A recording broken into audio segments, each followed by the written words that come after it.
Estamos ao vivo. Boa noite, meus bens. Como vão vocês? Estava com saudade das nossas lives. Ficamos aí, acho que uma semaninha, né? Duas sem. Hello, mami. Oi.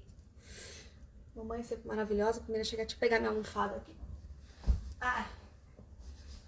No chão de casa de novo, gente. Do jeito que eu gosto.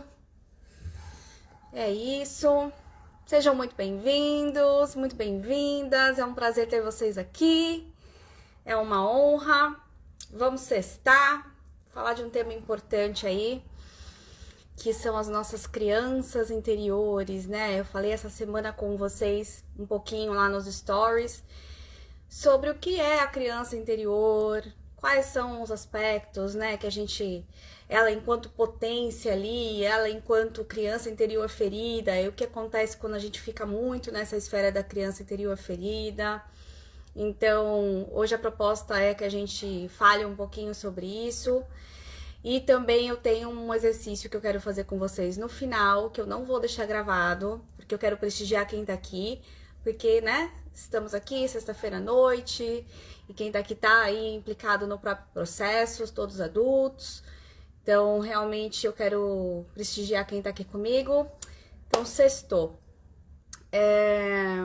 Primeiro, né, quando a gente fala de criança interior, lógico que na infância, né, muitos de nós ou alguns de nós tivemos algumas experiências que a nossa criança interpretou de alguma forma, né? E aí até como mãe eu vou trazer alguns paralelos, porque a nossa criança ela tem uma visão de realidade às vezes que, enfim, muito subjetiva e a gente só vê um ângulo, né? Um ângulo só da perspectiva toda do que o adulto traz. Então, e eu quero trazer também que referente às dores dessa criança interior, agora no adulto a gente tem condições de olhar de forma diferente, de forma amorosa, para que não precise aí ficar rodando em círculo e repetindo, vivendo nisso, né? Porque o que acontece com a criança interior ferida? A gente continua no adulto, né? CPF aqui, maior de 18, ainda vivendo as dores. Então, vamos começar aí falando um pouquinho do que é a criança interior, né? O Jung, né, Carl Jung, que é o pai aí da psicologia analítica, foi ele que trouxe esse conceito e ele, né, foi muito fundo nesse conceito da criança interior, que é um arquétipo em nós. E o que é um arquétipo, né? Um arquétipo é um símbolo, gente. Então, a mesma coisa que ele trouxe todos os outros arquétipos do guerreiro, do mago, a questão mesmo do ânima e ânimos, o masculino e feminino, são todos arquétipos, são símbolos que ficam no nosso inconsciente, né? Jung também trouxe muito fortemente pra gente a questão do inconsciente coletivo, né, enquanto sociedade, e aí até Bert estudou aí toda a teoria do Jung, e também foi um embasamento para falar sobre os nossos inconscientes da família, né? O inconsciente familiar, que é o campo que a gente olha em uma sessão de constelação. Então, o que ele traz, né? Que essa criança interior, esse arquétipo, é uma instância sagrada em nós, que aí não pôde se desenvolver como se fosse uma criança que ainda não se desenvolveu dentro de cada um de nós. Então, é um arquétipo e é uma energia, uma instância sagrada que, quando muito bem trabalhada, quando muito bem acionada, quando muito bem integrada, ela tem toda a parte do entusiasmo, da criatividade, da energia, da alegria, né, que a gente aciona. Então, por exemplo, você vê uma criança, olhando realmente para uma criança, observando uma criança, e quem tem oportunidade, né, pais, mães, ou se você tem alguma criança perto, para um pouquinho e observa como é que é essa criança. Como que é a visão de mundo deles, né? Eles enxergam tudo com uma beleza, com entusiasmo, com uma alegria, que a gente, enquanto adulto, a gente esquece, né? Aí fica esse mundo muito cinza. Mas essa criança interior, esse arquétipo, essa energia, essa instância sagrada está em cada um de nós e pode ser acessada. E uma boa forma de acessar é lembrar aí, quando você era criança, o que você gostava de fazer? Que te alegrava demais, que era uma das suas atividades favoritas, o que te alegrava muito quando era criança? O quanto disso você coloca hoje em dia na sua vida de adulto aí em prática? Isso é um exercício mesmo, gente, que nem A minha criança sempre gostou de dançar. Se eu deixo de dançar, que é aí também uma grande paixão minha, eu acabo ficando mais para baixo, eu fico sentindo falta, sempre fica aquela coisinha. Então, a dança para mim é aí uma forma também de eu acionar essa minha criança, porque eu sinto prazer e uma alegria imensa em dançar. E aí é bom vocês trazerem essa perspectiva para dentro de vocês. O que a minha criança gostava de fazer? O que a alegrava? E, gente, pode ser ir, sei lá, pegar, dar uma caminhada na praia, dar um passeio de bicicleta, jogar algum tipo de jogo. Isso é vocês que vão dizer, né? Que a gente sempre fala, né? O pensamento sistêmico, toda a parte tudo que eu trago aqui para vocês é um movimento intra. Então, para vocês trazerem essa reflexão para dentro de vocês, para depois, né, ver o que vocês vão fazer a partir disso. Então, essa criança aí, muito bem trabalhada, ela traz esses aspectos pra gente da alegria, do entusiasmo, da criatividade, né? Você vê, as crianças são altamente criativas. De fazer brinquedos e fazer jogos e inventar coisas, assim, eu falo... A minha filha, às vezes, ela inventa umas brincadeiras, uns jogos, assim, que eu falei, eu não consigo acompanhar só, às vezes, o raciocínio, porque é muito assim. E o quanto que falta, às vezes, de criatividade pra gente no adulto, para fazer algumas coisas, para elaborar projetos, para pensar em novas soluções, né? Então, olha a importância, olha o quanto é importante a gente manter essa criança interior aí, né, saudável, essa potência, essa energia ativa dentro de nós. Aqui entrou aqui, por exemplo, a especialista e também em criança interior, que é a minha terapeuta, Flávia, maravilhosa. Flávia, obrigada por estar aqui. E aí, isso eu tô falando tudo num aspecto aí mais bem trabalhado dessa criança. E a gente tem também as dores da nossa criança, que é aquilo que ela entendeu que ela não recebeu o suficiente, aquilo que ela entendeu que doeu. Então, por exemplo, se a gente às vezes, no adulto, né, fala uma frase, alguma coisa super corriqueira pra gente, ou fala, depois eu vejo isso com você, na nossa correria, a criança às vezes pode interpretar como se ela não estivesse sendo vista, ela não estivesse sendo olhada. E aí ela traz com ela essa ferida, por exemplo, da rejeição. Então pode ser tanto no mínimo como no máximo, porque é uma leitura individual. Então, assim, gente, que a gente fala de trauma, né? Às vezes as pessoas falam, mas eu não tive uma infância traumática. O trauma não é necessariamente alguma coisa, assim, muito expressiva que acabou acontecendo, mas algo que gerou um impacto emocional forte em algum momento, e que isso fica registrado no cérebro e cria ali como se fosse uma cicatriz no seu emocional e também para suas experiências. Lembra que o cérebro, a todo momento, quer te proteger. Então, se ele tiver que, ao invés de você acessar um lugar de prazer, se ele vê que existe um risco, ele não vai deixar você chegar lá. Por isso que é muito importante a gente ter consciência do que é importante pra gente. Lembra dos valores atraentes, dos valores repelentes, para que a gente, né, paute a nossa busca, paute a nossa existência, olhando para o mais, porque se deixar por pura proteção e sobrevivência, o nosso cérebro vai deixar a gente ali naquele menos, que pode ser sim o caminho mais conhecido, o caminho mais, né, mais viciado possível. Então, todos os padrões ficam ali dentro daquele caminho neural já conhecido, que o cérebro, ele gasta pouca energia para estar ali. E ali já é conhecido, tanto que o novo é um risco, né? Então, quando a gente não está nesse nosso adulto muito bem trabalhado, até para sair de padrões que não são saudáveis, exige uma quantidade de energia e de intencionalidade mesmo para conseguir fazer. Então, por isso que eu quis trazer também essa questão da criança com vocês, porque só no adulto, somente no adulto, postura adulta, eu não estou falando 18 mais, mas adulto na postura adulta que consegue bancar o processo. Porque qualquer transformação, gente, é processo. Entramos em autossabotagem, exatamente. Porque é um esforço imenso, gente, aí é biologicamente falando, né, a questão de neurobiologia, é um esforço imenso fazer novos caminhos neurais, gasta muita energia. E o cérebro é meio preguiçoso. Então, se ele puder economizar energia para te manter sobrevivendo, para sua vida ali continuar, mesmo que seja um padrão muito pouco saudável, ele vai continuar. Então, você num adulto, muito bem firmado ali, 18 mais, postura adulta, não, eu banco o desconforto de passar por alguns processos que eu sei que vão ser delicados, eu vou olhar minha dor no olho, eu vou pegar essa minha criança ferida, o que doeu nela, e eu hoje no adulto vou olhar para isso. Eu hoje no adulto vou pagar o preço pela vida que eu quero. Porque em essencialidade, vocês têm uma potência, cada um de nós aqui tem uma potência, né, um potencial muito grande de fazer inúmeras coisas. Mas a diferença entre o potencial e a potência é o que você faz. Né? Então, se a gente fala, não existe nada mais frustrante do que ouvir que a gente tem potencial. Porque potencial é energia parada. Enquanto que quando a gente está em potência, a gente está movimentando tudo aquilo, todas as possibilidades inerentes à vida que chegou até nós. Tá dando pra entender, gente? Contem aqui pra mim. Vocês sabem que eu não curto muito esse negócio de palestrinha, não. Quero que a gente converse. Então, estamos aqui, sentados na sala de casa. Contem pra mim aqui se tá fazendo sentido a linha de raciocínio que eu tô desenhando aqui com vocês. Por favor. Então, é importante que a gente perceba que todos os comportamentos que a gente tem, na realidade, eles estão duas, três camadas pra baixo.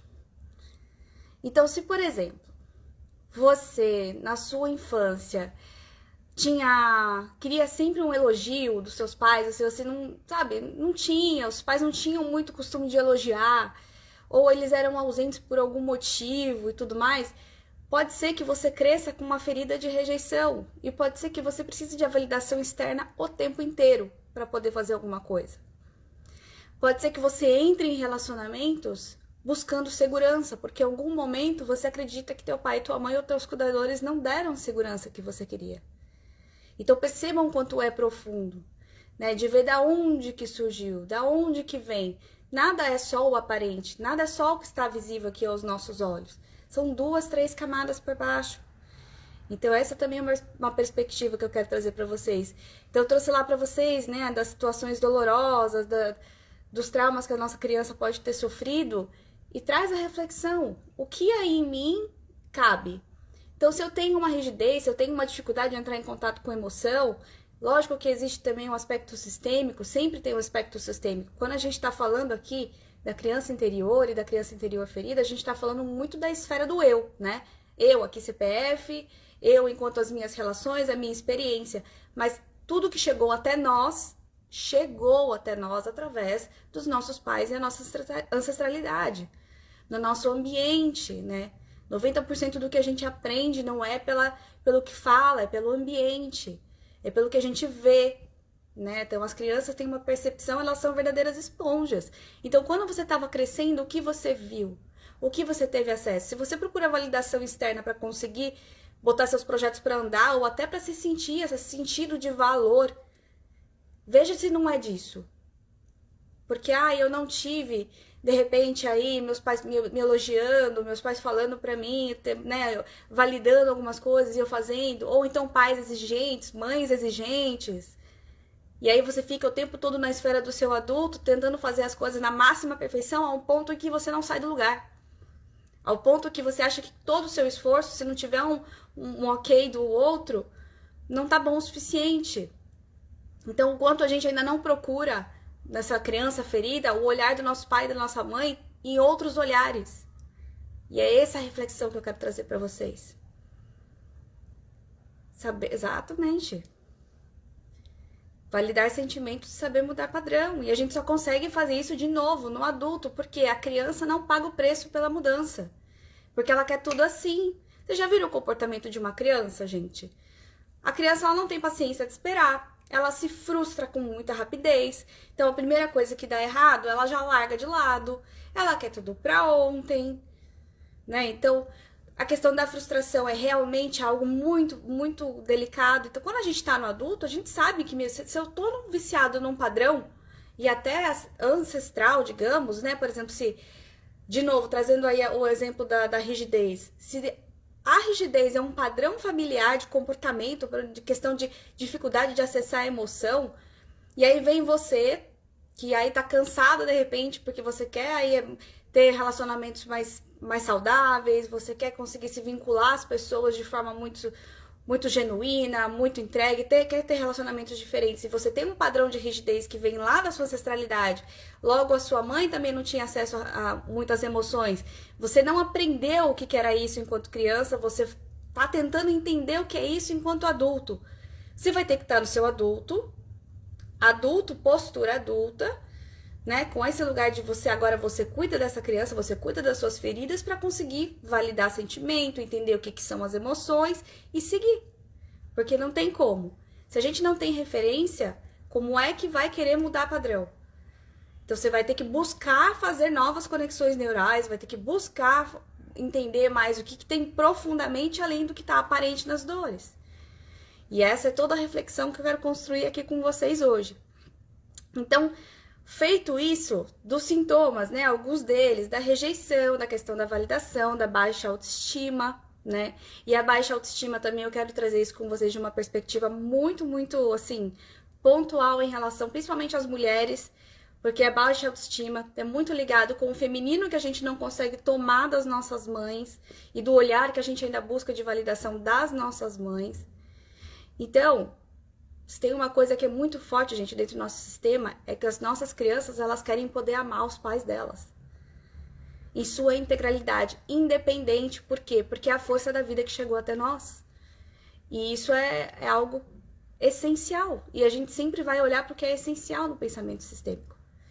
Então, esse é o convite para vocês, é justamente sobre isso, né? Porque se a gente ainda tá aqui no adulto, muito buscando essa segurança, essa aprovação, esse cuidado em todas as relações, em todos os lugares, então, por exemplo, eu não assumo riscos do meu adulto de iniciar um projeto novo ou de iniciar alguma coisa um pouco mais audaciosa porque eu quero segurança o tempo inteiro. Quem quer segurança o tempo inteiro é a criança.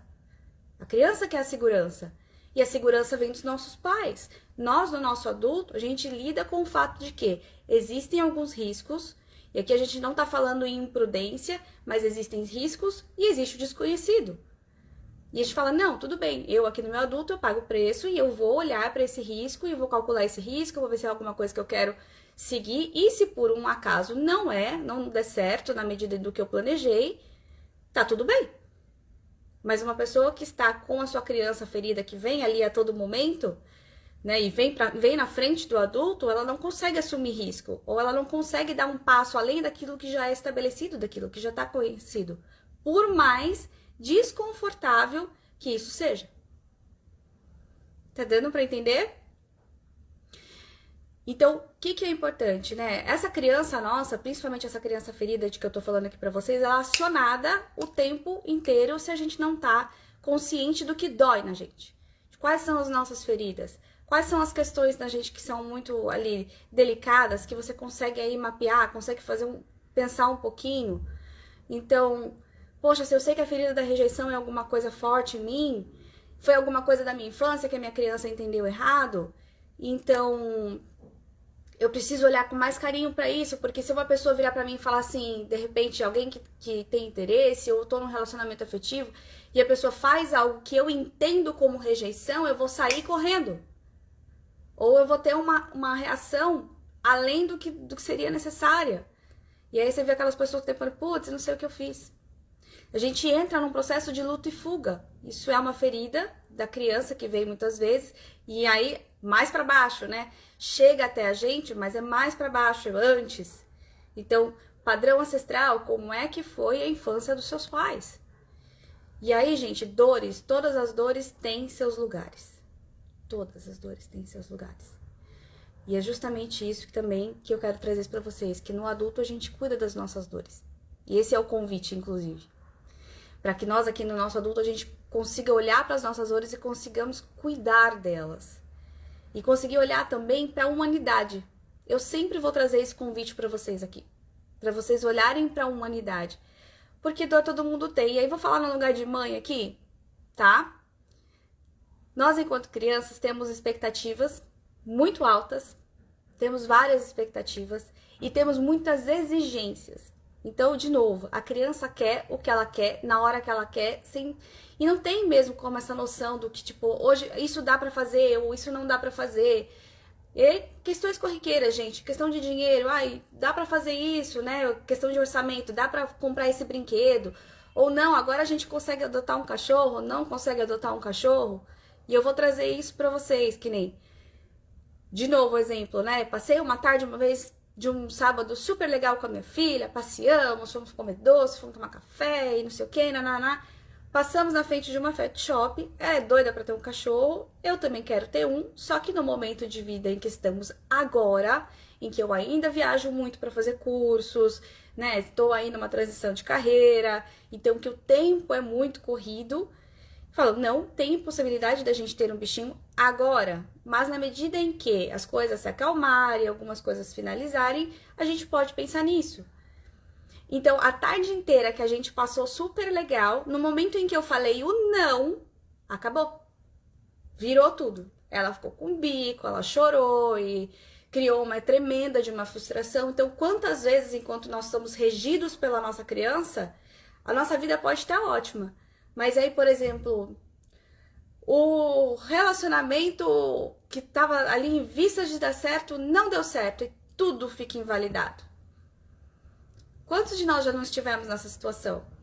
De quando alguma coisinha não dá certa, invalida tudo. Aí tudo fica ruim. Tava tudo muito bem, ou tava indo tudo muito ok, e por algo que não sai como esperado, com uma expectativa que não foi atendida, sobre algo ou sobre alguém, tudo vai por água abaixo. Quantas vezes? Quem mais aqui? Diga, não é possível que seja só eu que já passei por essa experiência, por favor. Vamos lá. Quem já não passou por isso? E aí, de quem é esse comportamento? É do adulto ou da criança? E eu já tinha explicado. Olha, não dá agora por causa disso, do tempo, daquilo, das viagens, dos compromissos, do trabalho, da sua escola aqui, né? E ainda assim, acabou. Acabou a diversão naquele momento. Quantos de nós também não somos assim? Que a gente não consegue olhar para as coisas nesse adulto, né? Pegar essa criança, dar um colinho para ela, nossa frustração, essa validação do nosso sentimento, da nossa dor. E aí olha para isso e fala, agora eu não quero saber de mais de nada. E sai andando, e sai correndo, e sai larga o projeto, e não vai tentar de novo. Quantos de nós? Então, assim, por isso que o convite é do adulto para estar no adulto, postura adulta. Mas a gente só consegue isso na medida em que a gente tem consciência. Então, assim, essa live hoje foi despertar em vocês algumas... Nossa, mas eu faço isso. Então, por exemplo, o teu relacionamento tá bem. O outro, acontece alguma coisa, você vira a cara. Ao invés de você pegar e falar, olha, deixa eu te falar uma coisa. Gente, comunicação não violenta. Quantos a gente não sabe pedir, a gente não sabe se comunicar muitas vezes. Aí a gente aciona a criança que tem medo da rejeição, que tem medo do abandono, coloca na frente do adulto e começa a se comportar igual uma criança, realmente com essa criança ferida que a gente tem, e vai levando isso pra vida. Ao invés de chegar no outro, né, à medida em que você está se relacionando com alguém, trazendo esse exemplo pro relacionamento, você se relaciona com, você não se relaciona contra. E o que acontece? A maioria de nós parece que está se relacionando contra. Se você escolhe alguém para ter um casamento, se você escolhe alguém para ter um namoro, se você escolhe... Uma escolha, gente, tempo é vida. Então, assim, você tá implicado nesse relacionamento, você está se relacionando com. E aí eu usar dos meus mecanismos do meu adulto, de tudo de ferramenta que eu tenho acesso, de um monte de gente boa falando por aí nessa internet. Graças a Deus, isso foi uma revolução maravilhosa que a internet trouxe pra gente, o Instagram, vários outros lugares, YouTube, para que a gente aprenda a ter ferramenta, porque quem veio antes, gente, fez o que pôde com o que tinha. Pensa assim, era mato. Aí hoje a gente tá aqui com um monte de uma geração de resistência, com um monte de questões que a gente tem para olhar, com um monte de incômodos que a gente tem para olhar, que com certeza já eram incômodos que vieram dos nossos pais e dos nossos antepassados, porque a gente viu eles passando por muitas coisas também. E isso, né? Isso gera também uma marca ali do tipo, eu por você, que se a gente não parar para olhar, não pegar todos esses recursos, a gente vai continuar acionando essa criança, mas até quando? Deixa eu ler aqui com a Lula. Nossa, aqui ela quer ir embora já não... Exato. E aí ela tá no quê? Na criança. Porque a criança não sabe lidar com a frustração. E aí o que o pai... Exatamente a postura que eu tive com a minha filha. Eu sinto muito. Eu vejo que você tá frustrada. Tá tudo bem ficar frustrada. Só que a minha posição é essa. E eu sou a mãe, a minha posição é essa, a minha palavra é essa. E aí a gente deixa muito bem definido essa questão dos lugares. E entendam, gente, muitas vezes também, quando nós somos crianças, até por dinâmicas ancestrais, por questão dos lugares estarem bagunçados, nós somos convidados também a assumir posturas que não são nossas. E aí, de novo, a gente volta. Pera, eu tô aqui com uma internet, com uma rede social, com várias plataformas, com muita gente, conteúdo 0800 aí à disposição, para fazer algo de bom. Eu já estou sentindo um incômodo, né? Os meus relacionamentos já estão mais ou menos. Eu vou continuar agindo, sendo um adulto aí 18 mais, ainda sendo regido pela minha criança interior, ferida, ou eu vou fazer algo a respeito? E é aqui que a gente divide. Porque se eu sempre falo para vocês que a questão de tomar uma consciência, né? A gente toma consciência e a gente decide. Eu vou fazer algo a respeito. Passa por um processo. E nesse processo precisa estar no adulto. Porque vai ter momento que vai ser frustrante. E vai ter momento que vai ser cansativo.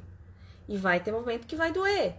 E vai ter momento que você vai ter que encarar. Então você tem ferida de rejeição como algo muito forte. Uma hora ou outra você vai ter que pegar e olhar isso no olho. Entender de onde que isso veio. E aí, gente, trazendo de novo, né, sobre a leitura da criança, eu falei, veja, agora que eu sou mãe, fica tão mais fácil entender algumas coisas.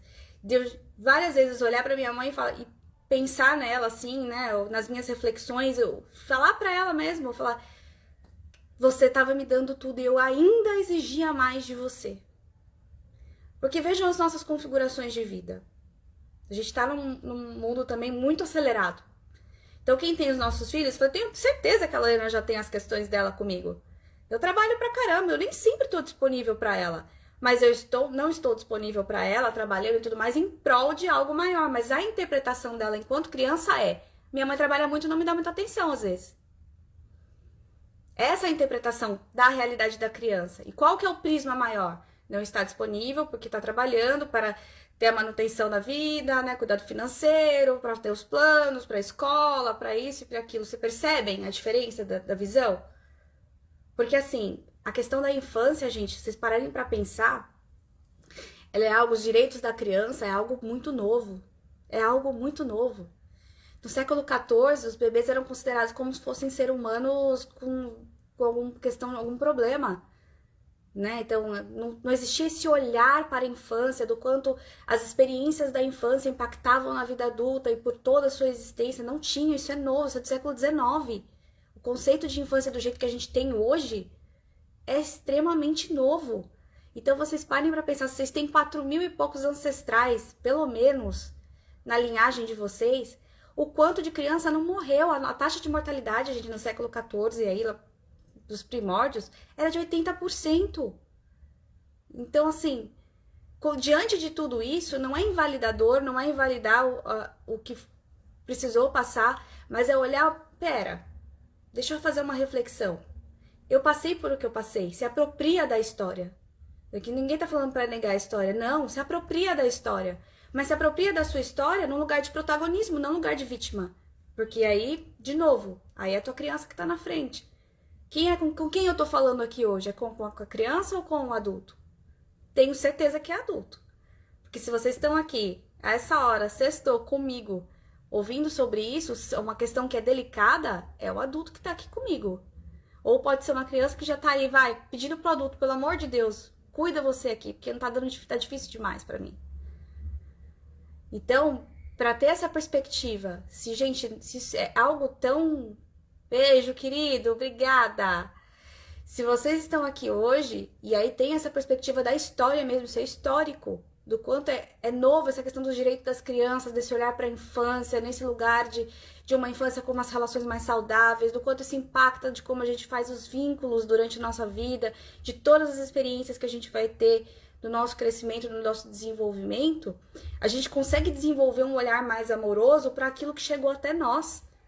Como que foi a infância dos seus pais? Mais um pouquinho. Como foi a infância dos seus avós?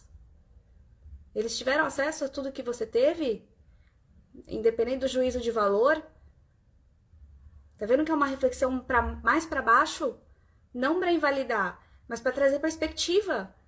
Porque quando a gente afasta um pouco, a gente consegue entender que, puxa, sim, eu tenho as minhas questões. E destinos difíceis, como trazia a Bert lindamente, trazem força. mas não, trazem força na medida em que a gente se apropria. Porque se a gente fica contando história, e contando história, e contando a história, e repetindo dor, nesse lugar da vítima, a gente tá perdendo potência. E a gente tá perdendo vida, porque tempo é vida. Tá certo? Vocês estão conseguindo entender aí? Vocês estão muito quietos, gente. Falem comigo, por favor. Contem aqui se tá fazendo sentido. Dividam aqui comigo. Vamos lá. Daqui a pouco a gente segue pro nosso exercício. Preparei algo muito importante aqui, que eu acho que vai ser de contribuição para vocês. Então, queria realmente entender se tá fazendo sentido aí para vocês. Se você tá chegando num lugar bom aí, eu sei que pode ser dolorido escutar algumas dessas coisas, porque todos nós temos histórias, todos nós temos questões, muitos gatilhos. Sim. Falar de criança interior ferida é um lugar de despertar gatilho. Por quê? Porque é onde a gente aprende tudo, é na nossa infância. Seja pelo ambiente, seja pelo que nos é dito, todas as crenças. Por isso Jung também se debruçou tanto sobre esse estudo, porque isso fica muito marcado. Então, na medida do que chegou até você, foi o que teve condições de chegar. E aí, gente, não é numa questão de... Você tá me falando pra eu ser, então, subserviente, resignada? Não. Somente na concordância, no assentimento na realidade, na apropriação do que existe a possibilidade de fazer algo. Porque quando a gente tá no ia, lembra? Todos os ias são fontes de sofrimento. Poderia ter sido diferente. Gostaria que fosse. Lógico, é um desejo genuíno? É. Mas você entende, valida e fala, não, mas espera, essa história é minha. Faz parte, me compõe. E se você tá aqui, essa hora, você tá vivo. Passou por isso. Você tá viva. E até quando isso vai ficar na sombra? Ali, na sombra das suas relações, na sombra dos seus projetos, na sombra de tudo que você gostaria de concretizar e não concretiza, da forma que você gostaria de se ver e não se vê, tá tudo aí. E aí as experiências de dor, de novo, nós no adulto, nós pagamos o preço e olhamos em ambiente terapêutico, a gente cuida. No adulto somos nós que cuidamos de nós. Porque aquilo que precisava chegar até nós, gente, de essencial já chegou. Enquanto a gente fica negando, né, e apontando o dedo para nossa ancestralidade e tudo mais, é reconhecimento de lugar. E aí Beth trouxe de novo, né, que uma criança só quer poder amar o pai e a mãe do jeito que são, porque é a essencialidade da vida. A gente sempre vai olhar para o que é essencial. Então, é nesse lugar de, tudo bem, eu tenho dois lados de uma mesma moeda. Eu tenho uma criança interior que se eu não olho para ela no meu adulto e eu não cuido dela no meu adulto, ela vai me escravizar. E ela vai entrar na frente na hora que o negócio for apertar, na hora que o gatilho vier, ela vai entrar na frente, eu não vou responder como um adulto racional, com preparo, com inteligência para poder fazer um melhor resultado, porque no adulto a gente escolhe. No adulto a gente tem a capacidade de ver e determinar o que é melhor. Qual ação é melhor? É melhor sair gritando, batendo porta, se frustrando, jogando fora, não olhando para você... Ah, é isso mesmo, deitar no chão da cozinha e não levantar nunca mais, ou o adulto que quer caminhar para frente, como a vida que chegou até você quer caminhar para frente, sente o que precisa sentir, porque sempre vai ser sobre sentir o que precisa sentir, olhar para o que precisa ser olhado e faz algo bom, levanta. Entendem? Essa é a mensagem principal, essa é a reflexão principal. As dores a gente sempre olha, a gente sempre valida. A gente sempre vai olhar para elas num lugar de amorosidade, num lugar de atenção, num lugar de carinho, mas nosso adulto, nós cuidamos de nós. E aí é tão bonito, né? Que aí eu vou contar algo que aconteceu essa semana pra vocês, gente. Decidi fazer bem diferente dos meus pais. No adulto a gente escolhe e paga o preço pelo desconforto. E paga o preço também por desagradar, porque a gente desagrada, adultos desagradam, gente. Você quer estar procurando a validação de tudo, de todos, e isso te impede de fazer algo que faz sentido pra você, na sua existência, no que você acredita certo, você ainda tá em postura infantil. E aí os pais também têm as histórias deles e têm os destinos deles, e todo mundo... O que principalmente como caçula. A gente que é mãe, né, a gente tem que andar numa linha muito tênue, né? Porque se vai demais, a gente também atrapalha o desenvolvimento deles. E se vai de menos, existe a questão da falta que é considerado ali. A questão é, gente, que cada um vai passar por tudo que precisa passar. Nós aqui, chegamos aqui adultos, né? Que você que tá aqui me ouvindo, você chegou aqui e passou tudo o que você precisou passar. E ainda assim você tá aqui. Então, o perfeito já morreu, está acabado. A gente tá todo dia se transformando, tem o potencial, né? E a gente tem a potência de vida dentro de nós e nós temos o potencial de fazer algo bom e nos transformarmos na medida daquilo que a gente quer viver.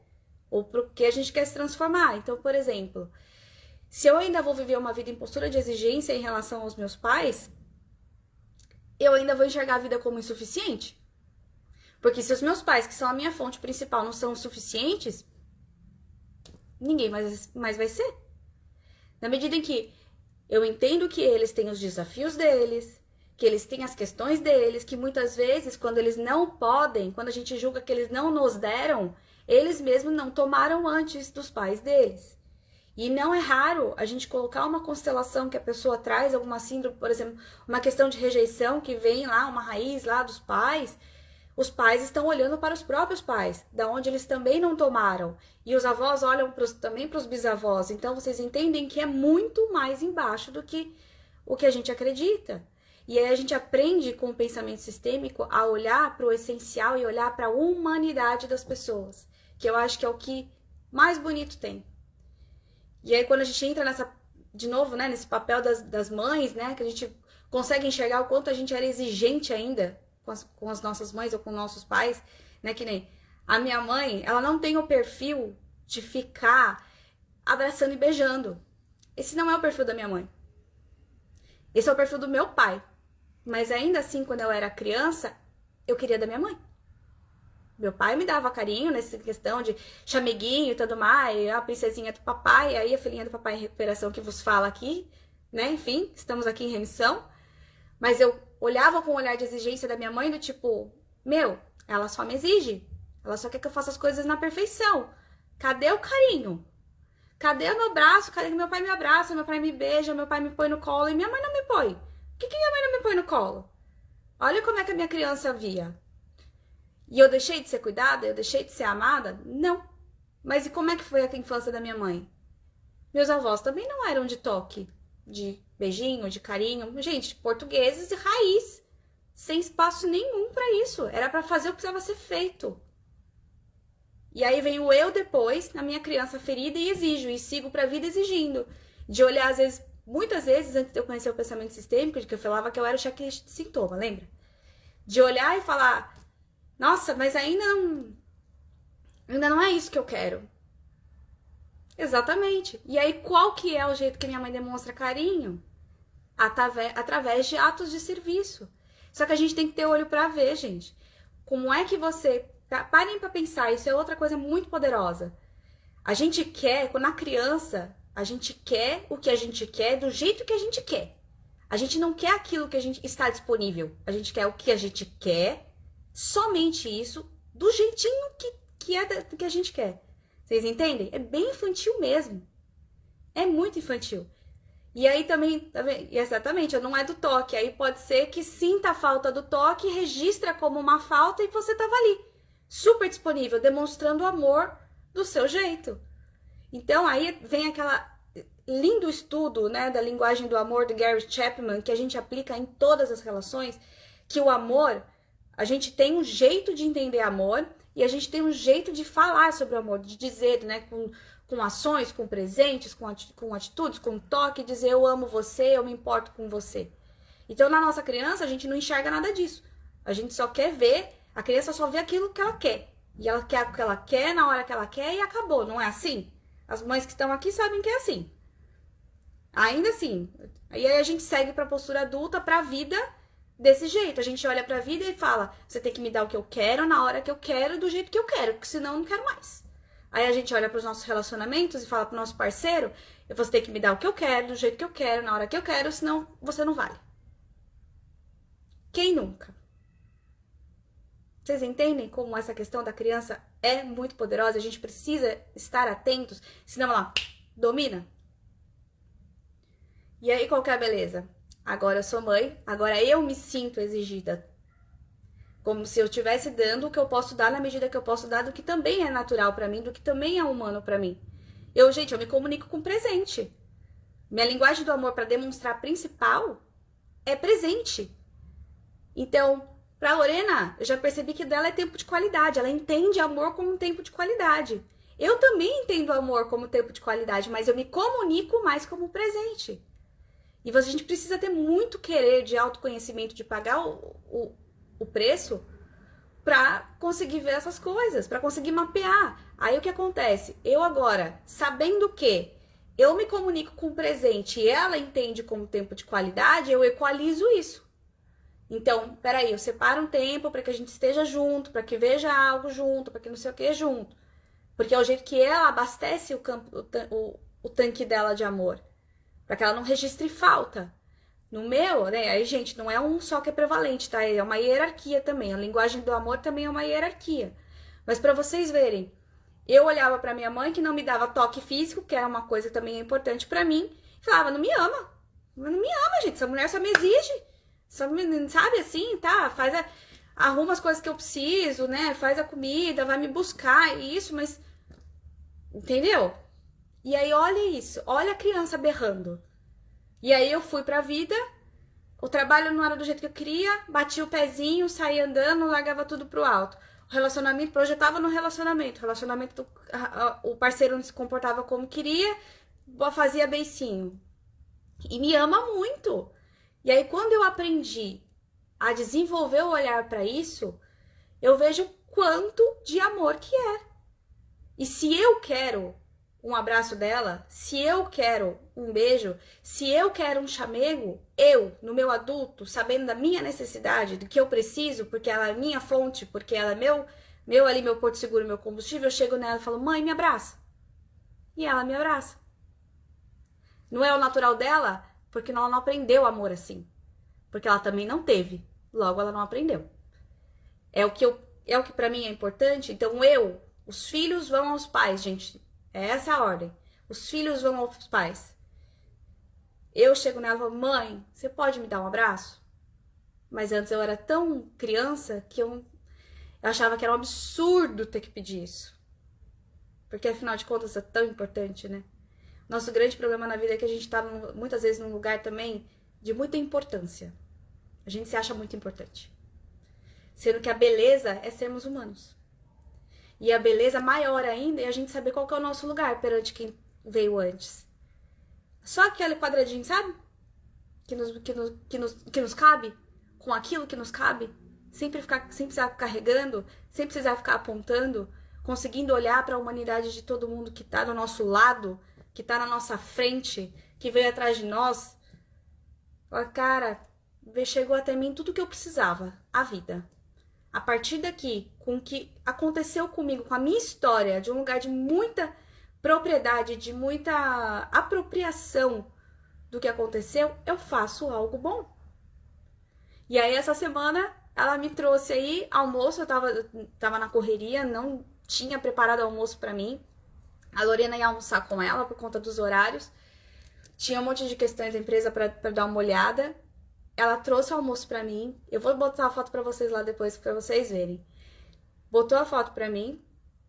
Ela botou tudo separadinho. Então tinha brócolis separadinho, arroz separadinho, feijão separadinho, tudo separadinho. Com bilhete. Com amor e carinho. Beijos, mamãe, te amo. Isso não é amor? Fala, olha o amor. Olha o tanto de amor. Mas isso precisa estar no adulto pra ver.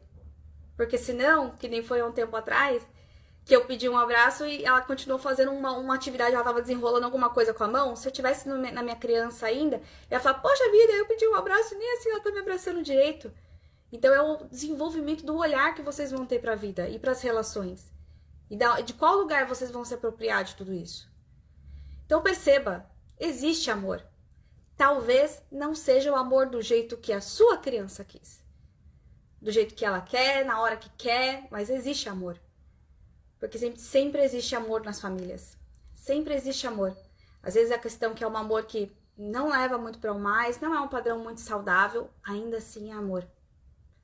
Porque é imperativo, amor ágape, gente, não precisa ser um amor romântico, aquele amor que a gente vê em novela, que a gente vê em filme, e que muitas vezes nos escraviza, né? Porque nos distancia tanto da realidade, da humanidade. Mas o amor ágape, o amor que é. Então essa é a principal reflexão que eu quero deixar aqui para vocês. Sempre existe amor.